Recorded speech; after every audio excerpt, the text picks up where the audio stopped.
everybody doing? This is your boy Steph Lamont, and this is Two Husbands and Two Wives. That's two and two. All right. So, today we have a few things that we want to talk about, but I just want to have some people introduce themselves. This person to my left. Hey everyone, good to see you again. My name is Kai. Hey guys, it's Erica. Y'all know my body. It's Sam. No, we do not know your body. I did not know his body. On to other news. But on some serious, one of the things that I feel like I wanted to talk about today was having a relationship with God and how that's important to just relationships in general, but more specific to our marriages and, you guys' marriage. I think for me, one of the things that is really important about me having my own relationship with God is the fact that I can channel and find guidance in what it is that I should be doing next, instead of being in this place of like confusion, trying to figure out things on my own. Because sometimes I feel like when you're in a place of confusion and you're there for too long, it could set into like stress and, like overthinking and things of that nature. So, and I think in this society that happens a lot. So, that's how it's helped me. Yeah, exactly. Like anxiety and stuff like that too. So I feel like that's how it's helped me just in general, but then specifically with, my relationships with people, and then my relationship with, my wife. So, babe, how do you think that it's helped you? Yes, so, my relationship with God has helped me in numerous ways. I could go on about that part forever, as I'm sure we all probably can. But in regards to how it's helped, like, us in our marriage, the best example that comes to mind is my depression journey. And if you follow me on social media, you've heard about this. But a couple of years ago when I graduated from college, I fell into a depression. I was just really sad, couldn't figure out my purpose in life. I wasn't suicidal or anything like that. More so just questioning what I was supposed to be doing. Just felt like this can't be life. Like there has to be more than life, more to life. So during that time, Stephen did everything in his power to, Stephen did everything in his power to like help me feel better, like to help make me happy. He would pray for me. There were other people in my family and my friends were like praying for me to like uplift my spirits, but nothing anyone was doing was working. So it was like a year and nothing was working. I was still the same throughout that whole year. But during that time period, I realized my relationship with God was pretty much non-existent, in the sense that I completely stopped praying. I wasn't reading my word. I wasn't doing anything to kind of build my relationship with God still. And it wasn't until I started doing that again, I started to feel better. So I wholeheartedly believe in things like, how they say, like our grandmothers and grandparents' prayers are still protecting us. I 100% still believe that, but it can only go so far. Like eventually you have to have your own relationship with God to pick yourself back up. So I started doing those things again. I started praying for myself. I started reading my word again. I started building my relationship with God again. And then lo and behold, I was healed. Thank you, Jesus. No. Delivered. Let the church say amen. Right. I was delivered. But yeah, so that's just my little story. But if I had relied on Stephen to pick me up throughout that whole situation, I would have never got anywhere. Not that his prayers don't protect me, and not that, they don't work on me, but God needed me to find him myself and not use Stephen as that avenue to do it. So that's just an example that I thought about for this topic. I'm also thinking that, like, if you solely depended on Steph, that would be a lot of pressure on him. And it's like, as much as he would want to support you, there's only so much our husbands can do to, like, lift us out of those places, and vice versa. So I definitely agree with that. I feel like a lot of times people think of, like, a relationship with God as just praying for, like, the sake of blessings, or going to God just to like receive more in life, and not so much like God transforming their lives. And I feel like I've really seen how having a relationship with God has been transformative, like from my personal life, in the way that I interact, in the way that I think. And so I feel like having a relationship with God has been very beneficial because I'm not the same person that I would have been. I don't know. You think I'm about to say something like crazy? No. Just like as you're talking, like you're looking at me and like I'm your trying to make eyes, eye contact like with you're y'all. surmising. Oh no, you're good. It's waiting just for the surmising. I'm punchline. like, is she about to alley it up to me? Or something? No. I'm just like I'm playing hopscotch. But I will say that I told Sam, like, pay attention to every word that I'm saying because my pregnancy brain, I'm pregnant, y'all. My pregnancy brain, sometimes I literally forget what I'm about to say. So keep listening. But anyway, yeah, so I feel like having a relationship with God has definitely transformed me as a person to make me into a better wife. So different things that, like, I maybe wasn't doing, like different ways I wasn't carrying my weight as a wife in the beginning. Yes, it did take Sam bringing it up to me, but then it also took, like, God helping me to undo some things that I'm used to and to just, like, have a new mindset on what it means to be a wife, a good wife. So, True. A great wife. a great wife. Remind me of the question again. At ease. How does having a relationship with God help you in our marriage, or how does it affect our marriage? So the thing is that, like, I could be very stubborn at times. Really? Yeah. Really? Oh, you have it? Oh, that was a joke. Oh, that was poorly delivered. And so the thing is that, like, yeah, sometimes I could be a little stubborn, and hard-headed. So there are times when Erica and I would have certain conversations, and it wouldn't mean anything to me. Like, I would be like, okay, all right. So what are we going to have for dinner? You feel what I'm saying? Like, I want to move on to the next thing. But then there will be times when I'm spending time alone with God that he would just, like, you feel me? Like, kind of give me that gut punch. And just let me know, hey, look, you're wrong in this area, or that's pride. And so a lot of times when Erica comes home from work, I'm like, yo, you know what God told me today? Or, like, I'll just share some realization that God brought to my attention. So I would say that's definitely very important for me individually, because a lot of times I'm telling Erica, you know, old Sam would have reacted this way. Old Sam would have done this. And I do that not to throw my growth in her face, but to remind myself of where God has brought me from. And it's only because of God that I've made these changes in my life, not because of the continual conversations that we've had. Because if that was the case, we would keep talking, like we would keep going. But it's really just because God convicted me and changed my heart and showed me the error in my ways so that the change could take root instead of being superficial. Yeah. Amen, sir. I will say, too, to what Sam was saying, a specific example of when that happened, or something similar to what he was saying, was something great had just happened in his life, and he started to get kind of a big head. He just was very, like, very cocky, and it's not like him. And because it usually doesn't happen, like, it wasn't a huge deal, but it started getting to the point where it just was very, like, prideful, and, like, it just was not good. Use these words to describe it when... I said cocky, though. You were mad cocky. Okay. But the thing is, and the reason I'm bringing it up is because there are some times with your partner, you might not want to tell them about themselves because it could be offensive. It could start up a bigger argument, but, like, it's not really that bad. Right, that was very... Is this something she got to tell you, bro? Yeah, that was a superfluous... That That was a superfluous No, but the truth is, there's always going to be something that's like, I can't tell you that because that's going to offend you, or like that could hurt you. And for this specific situation, I feel like it would kind of like kill the high that he was on.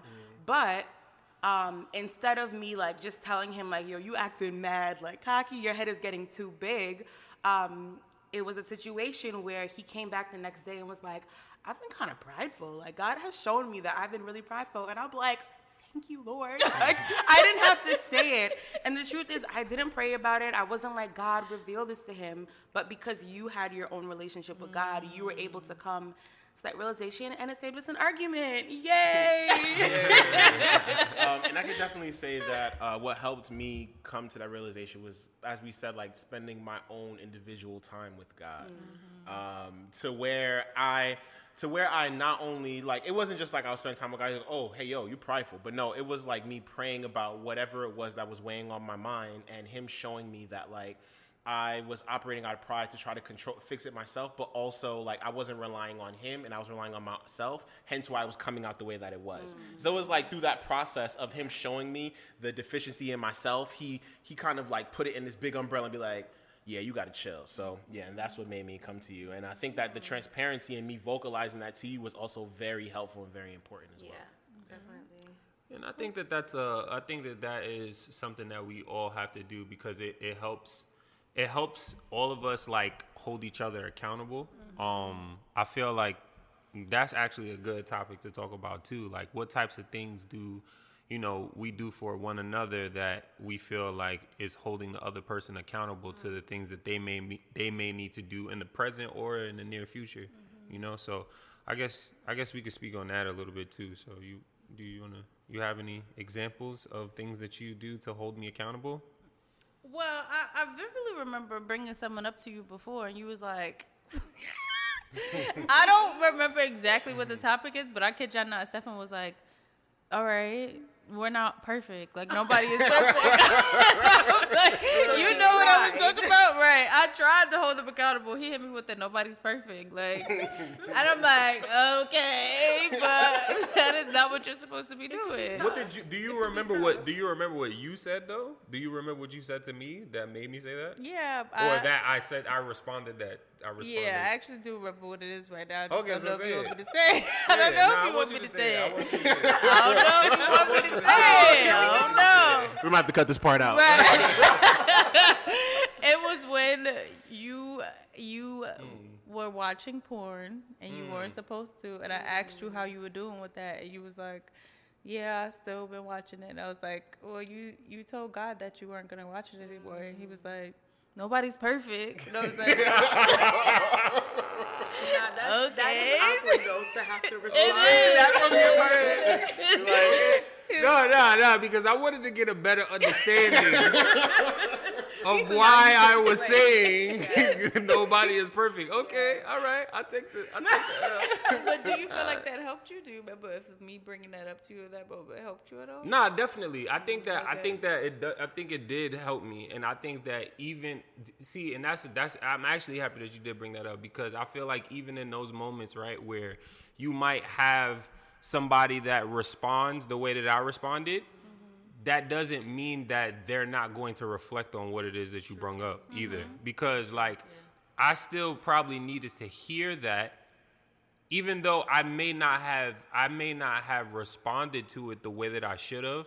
I still may have needed to hear that so that I can move forward and say, like, oh, well, because I feel like that was God's way of also letting me know that, yo, bro, I see what you're doing. You know what I'm saying? So, like, but he just used you as a vessel to let me know, like, you know what I mean? Because sometimes when you're doing things that you need to be held accountable for, there is often times where you'll be doing those things and think that nobody knows. Like, nobody's gonna find this out. Gonna know. Nobody's ever gonna know. How would they know? They're gonna know. They'll never know. They're gonna know. You know what I'm saying? So, like, when you're doing those things, it's easy for you to, get casted in your own shadow and feel like nobody is paying attention to you. But, for you to say that to me in that moment, I did need to hear it. I may not have been ready to come up with a response, but I needed to hear it. So, yeah, I think that was good. I think that was good. And you didn't give your example. What's the time where your relationship with God came in clutch for our marriage? So I think that your example was good for the both of us. Next. Okay. Nah. I think that this is actually a time before we were married, that I realized that my relationship with God was a reason why I knew that you needed to be my wife. So, like, Like I before I actually sat down and I decided to propose, like come to the final decision to propose. I fasted for like 2 weeks, and in that fast, I was just like going to God continuously, making sure that I was making the right decision, because I knew what I wanted to do, but I wanted to make sure that that's what God wanted me to do too. So like me having that time and me taking the initiative to speak to God, and like I said, like going through my relationship with God and having that relationship with God, I feel like that helped me come to the decision to ultimately, sit down and make you Mrs. Alexander. Aw, thanks. There was a time when I had to, where I was, I don't know if I want to say it's holding you accountable, but where like I called Erica out on something that she, like, how short or curt she can be at times when she's frustrated or annoyed. And I remember we were on our way to a diner, and we were in the car in Garden City. We were having the conversation, and based off her facial expression, It's she an was that. unfinished conversation. I still don't agree. But go ahead. But thanks, babe. And so Erica was just saying that like we were on opposing sides as far as like justifying having Is attitude justified? is having an attitude or Yes. or a certain tone justified. Yeah, be And Erica is of the mind where it's like, yes, sometimes it is necessary if you need to prove a point or to set a tone. And I was just like, yeah, but it's not necessary, period, because like under what circumstance are you justified in catching an attitude with someone or speaking to someone with an attitude? And Erica had these like, examples of where it would be justified. Sam, what if we're outside and someone says something crazy? Someone says like a racial slur, like you're going to talk to them in a very nice way. Hey, I didn't appreciate that. I was like, no, obviously I'm going to get tight, but that's not what I'm talking about. And so just want to make that clear, babe. And so we were just on different sides about it. And I remember that I just like kind of called her out on. Erica was like, well, Sam, it kind of feels like you're making yourself to sound like you're perfect. And I'm like, no, like I have problems and issues in the way that I deliver as well. But that doesn't mean that I can't like call you out or like bring this up as something being wrong. And it did, it did cause to have a very long and necessary conversation on how we process what each other says. But I definitely do think that accountability is necessary in a marriage, in a relationship, because, I mean, if we're not holding our partner accountable, then how can we really how can we really celebrate their growth, or how can we really appreciate them for who they are if we're not acknowledging the growth that they're making or the mistakes that they have as well? True. Yeah, I also think that in having a relationship with God, wow, I'm having a brain. Pregnancy brain is really real because I just had a thought and it. So you guys can go. I was gonna say also what to speak on what Sam was saying in regards to Erica. The word justified is derived from the word justice, and justice is not always right. So she while her justification and her feeling like she is justified in having the attitude, it may not be right, but it may be justified. It's like the same, because the example that she gave as far as a racial slur, you would be justified in having the attitude. You wouldn't be right in whatever and how you carry that attitude and how you deliver the attitude. Which was the discussion that we were having. And honestly, I think that could be like, a topic of itself. Like just like Christ-like behavior and like... Oh, shoot. because essentially... Looked at me. Essentially, that's what my argument was rooted in. You understand what I'm saying? Like, but it's not Christ-like to have like an attitude. And Erica was like, Sam, I felt like she felt like I was playing like the Christian card. Like that's not what Jesus would do. But in reality, I'm just like, if the image of Christ is what we're supposed to be aspiring to be, then it's like I can't something in see. the Bible that says- Jesus was going off on some people, bro. He was, but that's It was because a they little were attitude they there were too, though. disrespecting his father's temple. Tell me another But place he where- was, but that's what I'm saying. He was justified. right, but he's the son of God, and so therefore, it's like, But I will say, this is what I was going to say. Don't forget, Erica. That's why I think having a relationship with God where your own personal relationship is important because in moments where it's kind of blurry, like, should I be responding to my husband like this? Am I justifying this attitude just because I'm upset? I think I could talk any old way. Like, is that okay? And I think that's where having a relationship with God comes in, because at the end of the day, God's going to check me. And if there's a time when I'm giving you attitude, and there have been, and I feel convicted, I'll be like, all right, God, I get it. Like take a step back. So I do think that because we are human and we are flawed, I'm not saying that I agree with you wholeheartedly. No. Oh, what? Wait, let me finish my point. So that's why I think that having a relationship with God is important, because there are going to be times where God checks us on something, and eventually it is going to help our marriage. So yeah, I think that's what I was going to say. Go ahead. So, so what I will say is that as far as what you said, like, even if what I'm saying isn't hitting, like, at least God's words are gonna hit, right? Yes. And the thing is that, like, I could honestly admit that there have been times where I'm like, why isn't she getting this? What I'm saying is logically sound and practical. I don't understand as to why it's not clicking. I hate when y'all use the word logical. You hit. I mean.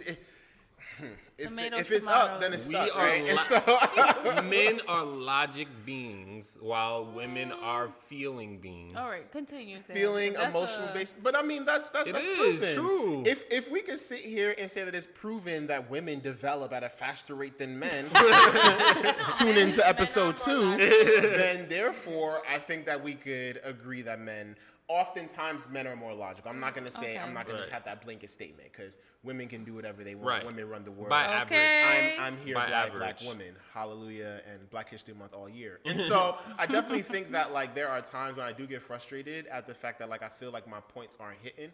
But then that's when I just, like, go to God, not in the sense of, like, snitching on you. Like, God, what's wrong with this woman you giving me? Like, I'm not on my Adam status. Wow. But what I'm saying is, like, I usually, like, just pray and just say, you know, God, like, Eric and I are really going back and forth on this. My prayer for you I can't necessarily say, I have prayed for you on certain accounts for specific things, but really my general prayer for you is, God, let your will be done in Erica's life. And I know that means that, like, whatever it is that he has for you, whatever final product he has for you to be before you take your last breath on this earth, on this planet, is what he's going to make you to be. And that's the Erica that I want. Which is the Erica that I want now, but that's the Erica that I'm praying for as well. And I know that that's the Sam that you're praying for. So it's like, in times when I do get frustrated because I feel like it's not hitting, I do just go to God and ask him just to, like, make sense of this for you, or even for me, so that I could also be a better communicator in the way that I deliver, however it is that I feel, so that it can hit. Yeah. For me. Yeah. Thanks. And I think at this moment in time that this was a very good discussion. This is a good time to put a pin boop in this one. So we just want to thank you guys for tuning in, and I hope that you guys get a chance to go check out the last couple of episodes that we've released. But I want everybody to give, y'all a little farewell, you know what I'm saying? And if everyone can write in the comments, and let us know how y'all feel about the debate that Erica and Sam is having. Do you feel like it is justified ever to have an attitude for certain situations? Let us know in the comments. It's already 10 women in the comments right now before you even said that. Yes, girl, I already know how you. If you're gonna word it like that, then obviously I'm gonna have to say yes. Yeah. But I mean, like, do you think? What should the question be? The layout. Because that was the question. Well, I Is having mean, an attitude justified? okay. So yeah, okay. Let's all keep right. the question. Let's keep the question the same. Let us know in the comments. Let us know in the comments what you guys think. But for now, we're going to see you guys later. So peace. As a fact, also give biblical references for that question. Okay, great. All right.